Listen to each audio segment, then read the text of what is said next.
जय भीम साथियों, जय भारत, जय संविधान। जंतर मंतर पर हम इस समय यहाँ पर, और हमारे एक साथी जबलपुर से हैं, लगभग दिल्ली से 1100 किलोमीटर। ओम प्रकाश की माननीय वामन मेश्राम जी की स्पीच चल रही है मंच पर, और ये खुद एक बड़ी त्रासदी से गुजर रहे हैं, बड़ी पीड़ा से गुजर रहे हैं।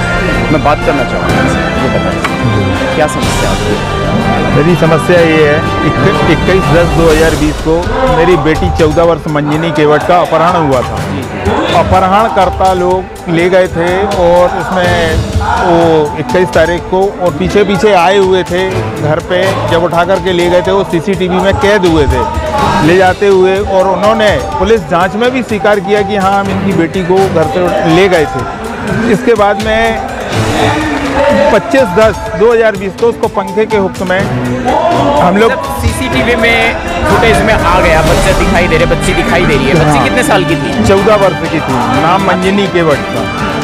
नाबालिग बच्ची थी। नाबालिग बच्ची। और उसको अपहरणकर्ता ले जाते हैं बच्ची। हाँ, कितने जने हैं? वो कैमरे में कितने जने दिखाई दिए? वो 2 जन दिख रहे हैं। पहचान में आ रहे हैं? पहचान में आ रहे हैं सारा चीज़ें हैं। और पुलिस ने क्षेत्र बताइए अपना। ये पंजाब एंड सिंध बैंक के पीछे थाना आधारताल, पटेल नगर, सोहागी, जबलपुर का मामला है। कौन से स्टेट में पड़ता है? स्टेट राज्य कौन सा है? ये मध्य प्रदेश। मध्य प्रदेश, एमपी का मामला है। सीसीटीवी फुटेज में अपराधी वर्ग कैद हो जाता है, और भी होंगे 2 लोग सीसीटीवी में दिखाई दिए। हाँ, और इसमें बहुत सारे लोग हैं और इसका पुलिस खुलासा नहीं कर रही है। खुलासे की मांग करने के लिए मेरे यहाँ के 3 एसपी हो गए हैं, 3 कलेक्टर हो गए हैं, और डीजीपी 2 आईजी हो गए हैं, डीआईजी हो गए हैं। सारे लोगों से, सारे विभाग से, जबलपुर से लेकर के भोपाल तक ऐसा कोई विभाग नहीं है जहां मैंने जांच की मांग ना करी हो। महिला आयोग दिल्ली, बाल कल्याण आयोग दिल्ली, ये सारी जगह से, लेकिन आज तक मुझे न्याय नहीं मिला। और मैं जितने आवेदन करता हूँ न्याय मांगने की एवज में, उतने अपराध मेरे ऊपर लगाए जाते हैं। मेरे ऊपर 40 से 39 अपराध हैं, और मेरी पत्नी के ऊपर 12 अपराध हैं। मेरी 15 साल की बेटी है, उसके ऊपर 9 अपराध हैं। 14 साल का बेटा था, उसको 17 मार्च 2022 में पुलिस प्रशासन ने गायब कराया था, और वो उसको 8 दिन बाद मुझे दिया। के खत्म होने कितने दिन बाद? 1 साल बाद। बच्ची की हत्या के 1 साल बाद। और ये सारे मुकदमे जो आपके परिवार पर, आपकी बच्ची पर, बच्चे पर, पत्नी पर और आप पर लगाए गए हैं, सारे मुकदमे, ये टोटल कितने समय बाद लगा दिए सारे मुकदमे? कितने समय के अंदर? ये 20 में खत्म हुई थी मेरी बेटी। 21-22 में मेरे ऊपर ये मामले बनाए गए। हुई थी उसकी साजिश के बाद में, अपहरण के बाद में हत्या हुई थी, जैसा आपने बताया। हाँ, उसके अनुसार। हाँ जी। तो उसकी जांच की मांग करने में ये आरोपी गणों द्वारा और पुलिस द्वारा साजिश कर करके हम लोगों को अपराधी बना दिया गया है, और जेल, और 1 जून 2023 में मुझे जेल पहुंचाया गया था। कितने दिन के लिए?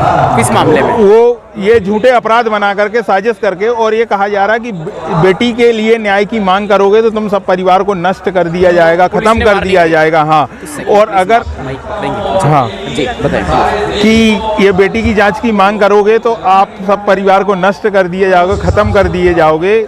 इस डर के कारण, और हम लोग जब अपने घर जाते हैं, घर छोड़ करके 7 महीने से अभी दूसरी जगह रह रहे हैं, 25 से 30 किलोमीटर दूर, वहाँ भी पुलिस आती है और वहाँ भी आरोपी गण पीछा करते हैं, रैकी करते हैं हम लोगों को जान का खतरा है। और ये न्याय मांगने के लिए मैंने सारे मध्य प्रदेश मुख्यमंत्री से 8 बार मिला हूँ, मेरी पत्नी 7 बार मिली है, मेरे बच्चे मिले हैं। वो बोलते थे हम इसकी जांच करवाते हैं, लेकिन 4 वर्ष होने जा रहे हैं, आज तक न्याय नहीं मिला मुझे, और ना उस चीज़ का खुलासा हुआ, और आज दिनांक तक रहस्य बना हुआ है। अब तो मेरे बच्चे 2 हैं, वो 3 साल से पढ़ाई ही नहीं कर रहे हैं, पढ़ाई नहीं कर पा रहे हैं। अगर वो बाहर निकलते हैं तो बेटी के साथ लोग मारते हैं, गाड़ी से धक्का मारते हैं, गिरा देते हैं, मोबाइल छीन लेते हैं, लूट करते हैं, घटना करते हैं। हॉस्पिटल में भर्ती रहती है।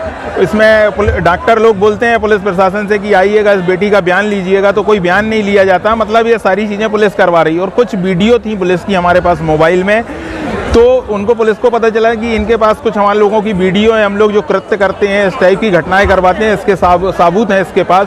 तो उस साबूतों को नष्ट कराने के लिए मेरी बेटी से 3 मोबाइल छीन लिए गए घर पे। मोबाइल रिटर्न हुए या नहीं हुए आज तक। देखिए पूरे भारत देश में ये हो रहा है, चाहे वो डॉक्टर रितु सिंह का मामला हो, चाहे आज से 10 साल पहले का मामला हो, या अभी इस समय का मामला हो, या 20 साल पहले का मामला हो। पुलिस गुंडा वर्ग बन गई है। ये देखने में आ रहा है तमाम SC ST OBC और माइनॉरिटीज के ऊपर जो जुल्म हो रहे हैं, जातिवादी संबंधित हो रहे हैं। आपको ऐसा महसूस हो रहा है भेदभाव की प्रक्रिया है? शूद्र, मनुस्मृति के अनुसार हम सब शूद्र में आते हैं, तो इसलिए ऐसा हो रहा है? अरे मुझे तो ये लगने लगा कि मैं अब मध्य प्रदेश का मतलब हिंदुस्तान का हूँ ही नहीं। मेरे साथ इतना अत्याचार हो रहा, लोग जो देख रहे हैं वो भी बोल रहे हैं कि आप जीवित कैसे हो। तो हमने बोला संघर्ष के लिए और न्याय के लिए प्रयासरत रहेंगे जब तक जीवन रहेगा। ये एक साधारण व्यक्ति है, लेकिन मीडिया पर्सन सबके मोबाइल छीन के पुलिस जब्त कर लेती है, अपने पास रख लेती है, तो मतलब सामान रिटर्न नहीं मिलता। आपके पास गहना, नकदी, रुपया, पैसे सब लूट ली जाती है, पैसे भी लूट लिए जाते हैं। करी, इनका जुल्म है। ये मध्य प्रदेश की पुलिस ने इन पर जुल्म किए और पूरे परिवार पे तमाम किस्म के कई मुकदमे लगा दिए। ये जेल भी काट के हैं। सॉरी मैं भूल गया, कितने समय के लिए जेल काटी आपने? जेल मुझे 29 मामले लगा करके मुझे जेल पहुंचाया गया था। दिन के लिए जब वो जज साहब तो बोल रहे थे कि इनको, वकील साहब जमानत कराने गए थे, वकील साहब तो जज साहब बोल रहे थे कि इनको इतने अपराध लगे हैं, इनको तो जेल में रहना चाहिए। फिर मेरी मिसेस थी, उनने बताया सर कि एक बेटी के न्याय मांगने के एवज में ये हम लोगों के साथ साजिश की जा रही है। तो जज साहब ने बोला कि आपके पास इन चीज़ों के प्रमाण हैं जो आप बोल रही हैं? तो उनने बोला हाँ सर प्रमाण हैं। तो उनने सारे दस्तावेज जब जज के सामने रखे तो जज साहब ने मुझे 2 दिन बाद जमानत दे दी थी। बोली थी कागज ले आओ। आपकी बेटी क्या पोस्टमार्टम हुआ था डेड बॉडी का? पोस्टमार्टम हुआ था सर, उसमें पूरा पुलिस प्रशासन लीपापोती कर चुका है।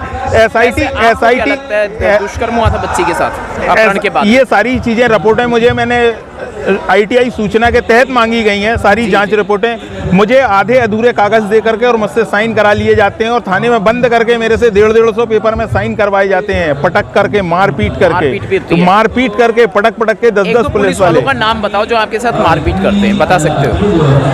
सर उसमें तो जुल्म लगातार जी सर उसमें है, बताओ अपराधियों के। उसमें सर था में अपराधी है, हाँ वो सर TI था शैलेश मिश्रा और यानी कि ब्राह्मण, और ब्राह्मण तो वैसे ही जुल्म करता है SC ST OBC पर, माइनॉरिटी। और महेंद्र मिश्रा और अशोक तिवारी ब्राह्मण और SP सिद्धांत बाबू गोड़ा, इनने मेरे साथ ब्राह्मण, हाँ इनने 2.5 साल मुझे SIT जांच के नाम से 2.5 साल लगा दिए उस केस में। और जिसमें उनकी SIT जांच में आरोपी लोगों ने कबूल किया कि हाँ हम इनकी बेटी को ले गए थे। इसके बाद में वो कोई मामला नहीं बन रहा, आज दिनांक तक FIR नहीं हुई जी। और मतलब प्रमाण होने के बाद और कुछ और सर मेरे पास जितनी पुलिस मेरे घर में आकर के अत्याचार करती है उसके मेरे पास वीडियो हैं और इतने सारे लोग हैं। क्या आप वो वीडियो हमसे शेयर कर सकते हैं? जी बिल्कुल सर, आप हमसे शेयर कीजिए, हम मीडिया में दिखाएंगे। जी मैं सर जो कुछ भी मुंह से बोलूंगा उन चीजों के प्रमाण दूंगा आपको। जी प्रमाण दूंगा। बहुत अच्छी बात है, प्रमाण ना भी हो तब भी हमें पता है कि हमारे समाज के ऊपर जुल्म हो रहा है लगातार। अब आपने क्या आगे राष्ट्रपति PM इन तक अपील करी है? जी मैंने CM मुख्यमंत्री शिवराज सिंह से 8 बार मिला हूँ, मेरी पत्नी 7 बार मिली है, बच्चों के साथ मिली हैं। वो बोल के गए थे, सिर में हाथ रख के गए थे कि जो चला गया उसके लिए नहीं रोते हैं, लेकिन अब इस मैटर की हम जांच कराएंगे। लेकिन 4 साल हो गए, आज तक जांच नहीं हुई। फॉर्मेलिटी थी मुलाकात। और हजारों CM हेल्पलाइन, मेरी हजारों की तादाद में मेरी CM हेल्पलाइन लगाता हूं मैं। वो कब बंद हो जाती हैं, 4 लेवल अधिकारी तक जाती हैं, लेकिन वो कब बंद हो जाती हैं मुझे पता ही नहीं चलता। जब मैं रिटर्न कॉल करता हूं तो वो बोलते हैं आपने ही बंद कराई है। तो मैंने बोला ऐसा मैंने नहीं किया है। बिना प्रमाण के पुलिस दावे ठोकती है, छीना झपटी करती है, लूट खसोट करती है, कोई कानून दिखाई नहीं देता। भारतीय दंड संहिता के अनुसार हर एक मामला एक बहुत बड़ा अपराध है। जातिवाद अलग से SC ST एक्ट में नहीं तो कम से कम सामान्य कानून के अंतर्गत मामला दर्ज जरूर होना चाहिए। और फीमेल प्रोटेक्शन, बच्चे की सुरक्षा, मतलब बच्ची है और अब वो इस दुनिया में भी नहीं रही, तो किसी को हमदर्दी तो दूर की बात है, उल्टा प्रताड़ना की जा रही है उसी परिवार की। पुलिस घर में घुस के बैठ जाती है, तमाम किस्म की गुंडागर्दी करती है। सर पुलिस खड़ी रहती है और लोगों से हमले करवाती है, उसके भी वीडियो है मेरे पास की पुलिस खड़ी है, पुलिस की गाड़ियां खड़ी हैं और वो मेरे घर पे हमला कर रहे हैं, हम लोगों के साथ मारपीट कर रहे हैं। मेरी पत्नी के साथ मारपीट की। बहुजन मुक्ति पार्टी से चुनाव प्रचार कर रही थी, वो घर गए थे हम लोग, तो हम सब परिवार को खदेड़ के मारा गया। विक्टोरिया में 4 मेरे को मारा गया, मेरी पत्नी को, मेरी बेटी को, मेरे बेटे को। इन सारी चीज़ों का मुलाजा हुआ विक्टोरिया हॉस्पिटल में, सारी चीज़ें हैं। लेकिन और गाड़ी में तोड़फोड़ की गई और पुलिस साधारण मामला, क्योंकि ये पुलिस ही कराती है, साधारण मामला बना देती है आरोपी लोगों को। और आधी जानकारी मेरे से बोलती है कि ये जब मामला बनेगा तो अब आप बयान में बोलना। और मैंने बोला गाड़ी टूट फूट हुई, ये हुई, वो हुई, लूट हुई, इन सब चीज़ों का कोई न्याय ही नहीं मिल रहा और हम परिवार के ऊपर ही मामले बनाए जाते हैं। टोटल पूरे परिवार पे 60 से 65 मामले होंगे। आप ऐसा महसूस कर रहे हैं भेदभाव है? भेदभाव क्या, दुनिया में ये जो है ये हमेशा छोटे लोगों को, जो वो लोग रहते हैं, इनको उनकी ताकत के हिसाब से और उनके समाज के हिसाब से ही भेदभाव किया जाता है कि देखिएगा, मैं आपको एक बात बता देना चाहता हूँ कि जातिवाद पर इनको विश्वास नहीं है, जबकि ये भुगत रहे हैं, लेकिन भेदभाव ही हो रहा है और ये जातिगत दुर्भावना और जाति को देख करके ये लोग टारगेट बनाते हैं सर कि कौन जाति, ये लोगों के मतलब माइंड में है कि कौन जाति हमारे साथ क्या कर सकती है, क्या नहीं कर सकती है, उसको ये टारगेट बनाते हैं और किसको दबा के रखना है हमें, ये इनका टारगेट है देश में। 2020 से लेकर 2024 चल रहा है। 2020 का कौन सा मंथ है जब बच्ची को खत्म किया गया, अपहरण हुआ? कितने दिन अपहरण के बाद जिंदा रही बच्ची? 21/10/2020 को अपहरण हुआ था और 4 दिन बाद 25/10/2020 को पंखे के हुक्के में लटकी पाई गई थी। बच्ची के शरीर पे चोट? हाँ सर, उसमें बहुत कुछ, हाँ सारी चीज़ें आई थी, सारी चीज़ों मैंने पुलिस से मांगी, सीसीटीवी कैमरा मांगा, ये सब कुछ उसमें 10 से 12 लाख रुपए का लेन देन करके और नेताओं के दबाव में आकर के। अपराधी का नाम बताइए। विशाल जायसवानी। क्या है वो? बिजनेसमैन है, नेता है, कौन है, या पुलिस में ही है वो भी? नहीं सर, बिजनेसमैन है। विशाल जायसवानी, अंकित सोनी, रोहित झारिया, देवीदास पटेल। लगता है कि ऐसे अपराधियों को गोली मार देनी चाहिए। और उसमें महिला भी शामिल है सर, महिला अपराधी भी शामिल है। महिला अपराधी शामिल है, देविका पटेल, शुभम बैरागी, शुभम अहिरवार, ये बताइए। और सारे लोग काउंट करके चलते हैं, पहले से पूरा षड्यंत्र है, पूरा मामला है। जी। और ये पूरा मामला जातिवाद से संबंधित। और उनके CDR में नंबर आ रहे हैं सर, अपहरण करते समय एक दूसरे से कांटेक्ट में थे, वो 10 से 15 लोग हैं और उस चीज का खुलासा नहीं हुआ है। शायद रेप भी हुआ हो और मर्डर भी, और नाबालिग बच्ची के साथ हुआ है, और पूरे परिवार के ऊपर षड्यंत्रकारी योजनाओं के अंतर्गत मुकदमे दर्ज किए गए, डराया धमकाया गया, प्रताड़ना की गई और पूरी गुंडागर्दी हो रही है पुलिस और प्रशासन द्वारा। प्रशासन को जिम्मेदार मानते हैं? जी, प्रशासन ही कर पा रहा सर सब कुछ। प्रशासन के बगैर तो ये सब चीजें हो ही नहीं सकती थी, प्रशासन ही पूरा जब वर्गीय परिवार से। जी, मैं साधारण प्राइवेट काम करके अपना परिवार पालता था और CM हेल्पलाइन से मुझे एक लिंक आ रहा है कि आपकी समस्या केंद्र से संबंधित है, केंद्र में जाकर शिकायत करें। ये बताइएगा। थाना काम नहीं करेगा, पुलिस स्टेशन नहीं काम करेगा, मुख्यमंत्री काम नहीं करेगा, मुख्यमंत्री CM काम नहीं करेगा, केंद्र में जाइए। ये समस्या मतलब दायरा चेंज कर देते। ये मेरे पास लिंक है, मैं दिखा सकता हूँ आपको। पूरे डॉक्यूमेंट्स है, एविडेंस है, तमाम किस्म की प्राइमरी एविडेंस से लेकर 4th एविडेंस तक सब किस्म की एविडेंसेस है इनके पास में, लेकिन ऐसा हो नहीं रहा कि इंसाफ मिले। इंसाफ की उम्मीद में शायद आप दिल्ली भी आ गए हैं? सर दिल्ली आया हूँ, जंतर मंतर में धरना प्रदर्शन है हमारा। 11 तारीख की डेट मिली हुई है इसी मुद्दे को। हाँ, 11 फरवरी की डेट मिली हुई है। मैं इधर दिल्ली में ही हूँ और दिल्ली में ही सब लोग हैं और यहाँ की जो डेट मिली हुई है 11 तारीख की, माननीय केंद्र में अब अपनी बात रखेंगे। हम चाहते हैं कि प्रधानमंत्री जी को ये चीज़ें से अवगत कराएं, राष्ट्रपति जी को अवगत कराएं, अमित शाह जी जो हैं गृह मंत्री उनको अवगत कराएं कि भैया मैं 4 साल से। लगता है कि जब वहाँ नहीं सुनवाई हुई और यहाँ सुनवाई हो जाएगी तो सर अब केंद्र सरकार कहती है सर बेटी बचाओ बेटी पढ़ाओ, है ना जी। मेरी एक बेटी तो मैंने खो दी है, अब एक दूसरी बेटी वो 3 वर्ष से पढ़ नहीं पा रही, स्कूल नहीं जा पा रही है और ये जब भी घर से बाहर निकलते हो साजिश करती है और मेरा बेटा भी है वो भी नहीं पढ़ पा रहा। बताइएगा, उसको 17 मार्च 2022 को उसका अपहरण करा दिया गया था और बोला जा रहा था कि आप ये बेटी की मांग को बंद कर दो और साधारण मतलब अगर आप सब परिवार खुशी रहना चाहते हैं तो अपने बच्चों का भविष्य देखो। 2 बच्चे जो हैं, उस बेटी जो चली गई उसके न्याय की बात भूल जाओ आप, नहीं तो आप सही सलामत नहीं रहेंगे। तो ये है हमारा भारत महान भारत, डिजिटल इंडिया विश्व गुरु। क्या कहेंगे विश्व गुरु पर इतना जुल्म सहने के बाद में? सर मुझे तो लग रहा दुनिया में कोई गुरु है ही नहीं कोई गुरु ही नहीं है।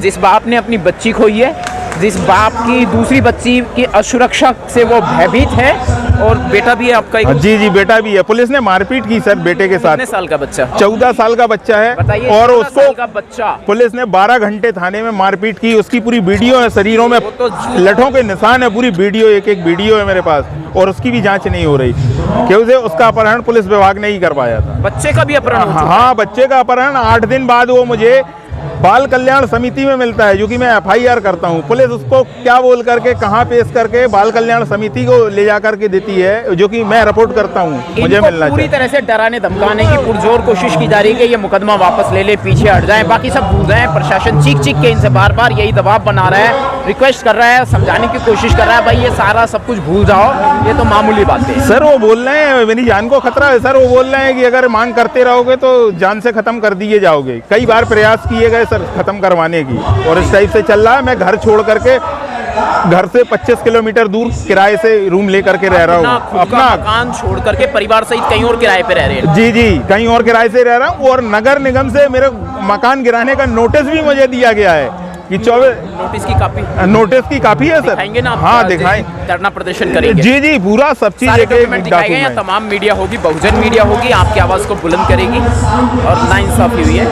जी सर, मैं देशवासियों को बताना चाहता हूँ अपनी पीड़ा, अपने परिवार की पीड़ा और अपनी बेटी की पीड़ा, और मैं चाहता हूँ कि मुझे देश के लोग जो भी हैं न्याय दिलाने की कृपा करें और न्याय दिलाएं, सच को बाहर लाएं। जनता से अपील कर रहे हैं, देखिएगा, जनता से अपील कर रहे हैं। पुलिस और प्रशासन से हार मान चुके हैं, भयभीत हैं, त्रस्तग्रस्त हैं, पीड़ित हैं, वंचित हैं, शोषित हैं। इनकी मदद कीजिएगा, सभी बुद्धिजीवी, सभी क्रांतिकारी ध्यान दीजिएगा।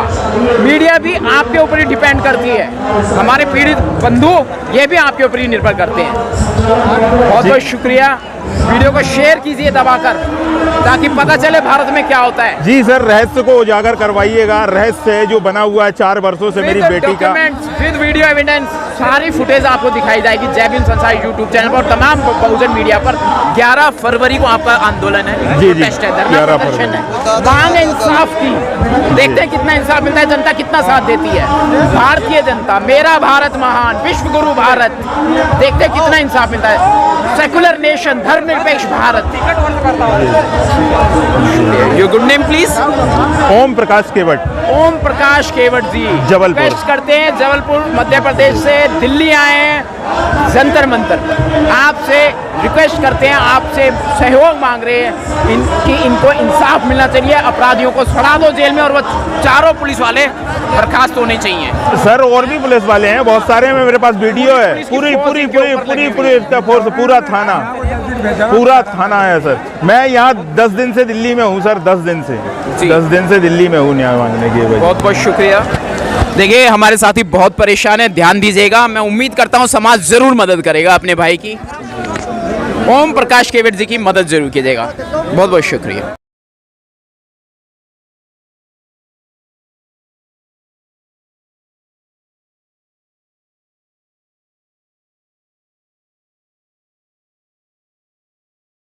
से हाथ जोड़कर प्रार्थना कर रहा हूं कि मुझे न्याय मिल सके, इसके लिए आप लोगों का सहयोग चाहिए, और वीडियो को ज़्यादा से ज़्यादा शेयर करिएगा, जिसमें मेरी